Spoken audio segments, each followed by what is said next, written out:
Good evening. I'm Rev Christine Green. Thank you so much for joining us for Spiritual Practice Wednesday.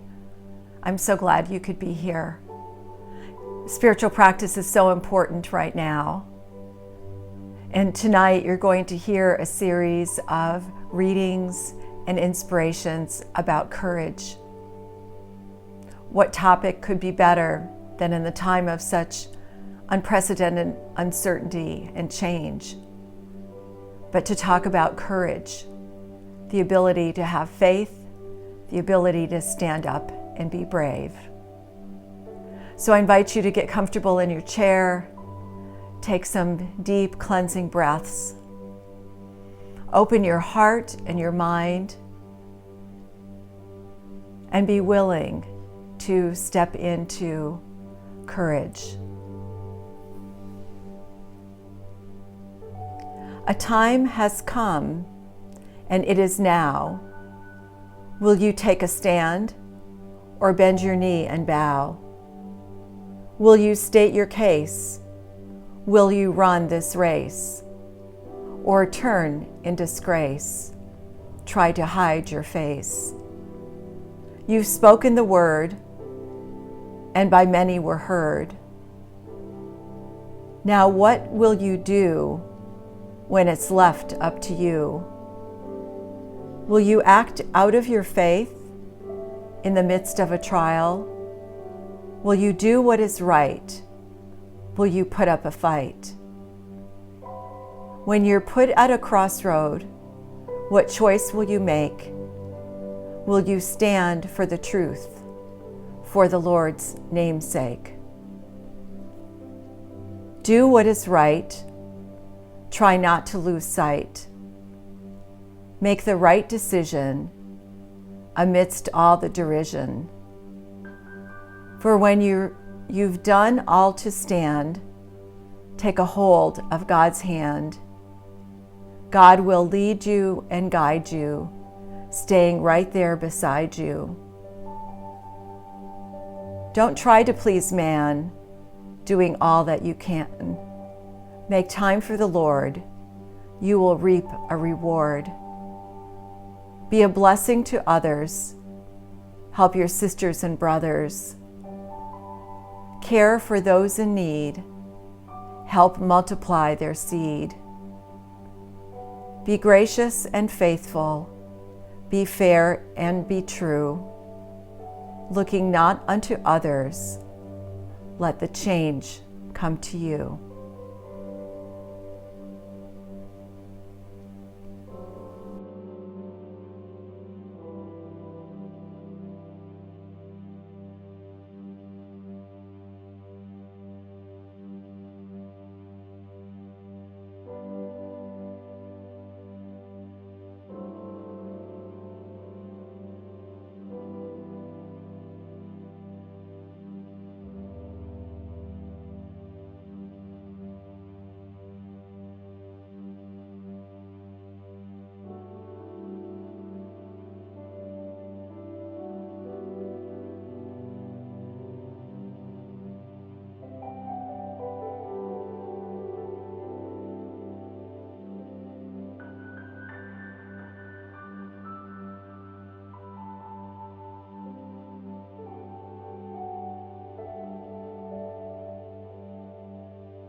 You may write me down in history with your bitter, twisted lies. You may tread me in the very dirt, but still, like dust, I'll rise. Does my sassiness upset you? Why are you beset with gloom? 'Cause I walk like I've got oil wells pumping in my living room? Just like moons and like suns with the certainty of tides, just like hopes springing high, still I'll rise. Did you want to see me broken, bowed head and lowered eyes, shoulders falling down like teardrops, weakened by my soulful cries? Does my haughtiness affect you? Don't you take it awfully hard, 'cause I laugh like I've got gold mines digging in my own backyard. You may shoot me with your words, you may cut me with your eyes, you may kill me with your hatefulness, but still, like air, I rise. Does my sexiness upset you? Does it come as a surprise that I dance like I've got diamonds at the meeting of my thighs? Out of the huts of history's shame, I rise. Up from a past that's rooted in pain, I rise. I'm a black ocean leaping and wide, welling and swelling, I bear in the tide, leaving behind nights of terror and fears, into a daybreak that's wondrously clear. As I rise, bringing the gifts that my ancestors gave, I am the dream and the hope of the slave. I rise, I rise, I rise.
Choose courage.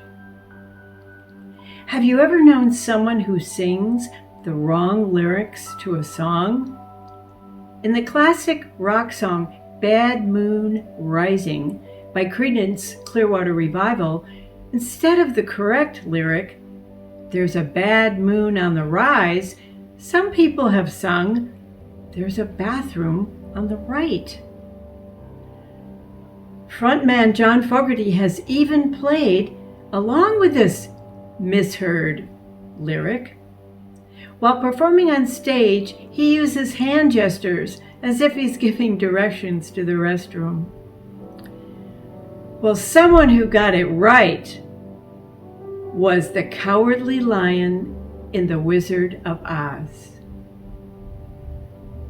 Each of the main characters in the film asked the wizard for a specific quality.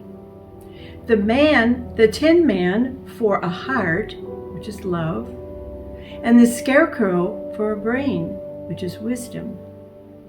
The Cowardly Lion, though, had the good judgment to ask for courage. The Cowardly Lion chose the most valuable quality.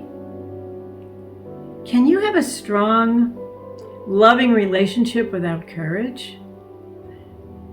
Or could you go after your dreams without courage? Or have the willingness to live on purpose without courage? Courage is the necessary ingredient in a successful life.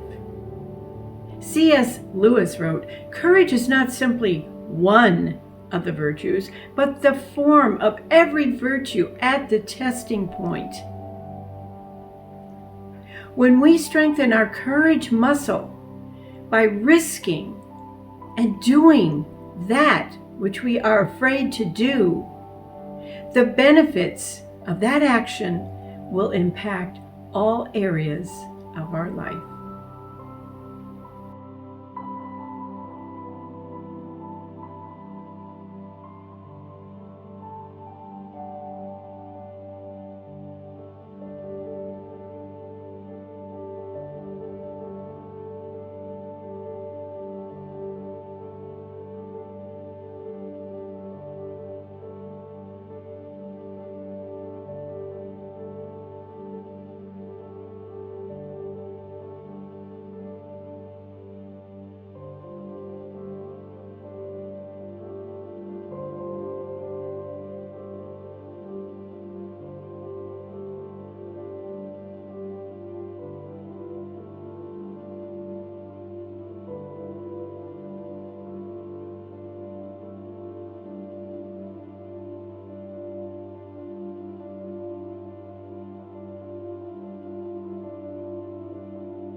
From the Book of Awakening by Mark Nepo. Environmentalist Kevin Scribner tells us that salmon make their way upstream by bumping repeatedly into blocked pathways until they find where the current is strongest. Somehow, they know that the unimpeded rush of water means that there is no obstacle there, and so they enter this opening fervently. For though it is the hardest going, the way is clear. The lesson here is as unnerving as it is helpful. In facing both inner and outer adversities, the passage of truth comes at us with a powerful momentum because it is clear and unimpeded. And so, where we sense the rush of truth is where we must give our all. As human beings, the blocked pathways of our journey can take on many forms, and whether it be in avoiding conflict with others, or in not taking the risk to love, or in not accepting the call of spirit that would have us participate more fully in our days, it is often easier to bump up continuously against these blocked pathways than to enter fervently the one passage that is so powerfully clear. Some say it is easier for salmon since the power of their drive to end where they begin is not compromised by the endless considerations that often keep us from the truth. Still, it is the heart's capacity to rise one more time after falling down, no matter how bruised, that verifies that such a drive lives in us too. Like salmon, our way depends not just on facing things head on, but on moving our whole being through.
Who made the world?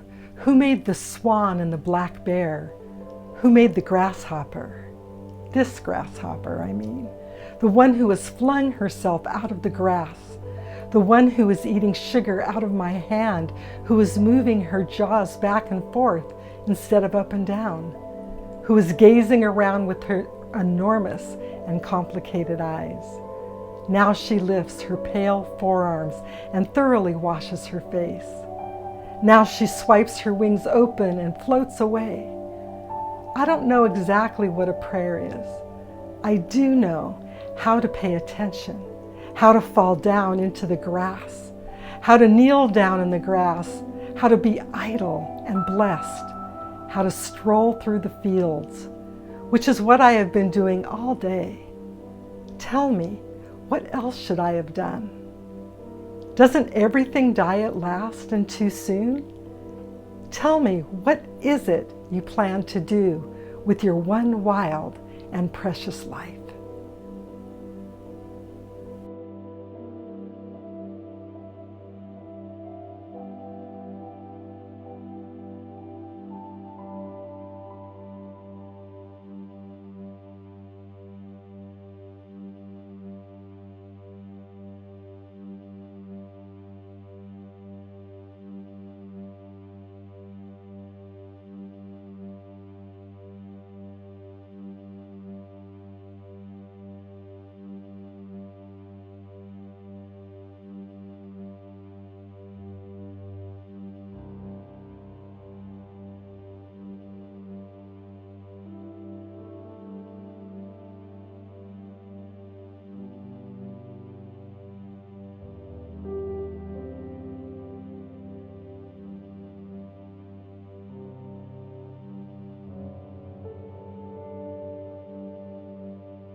bringing your awareness back to the room.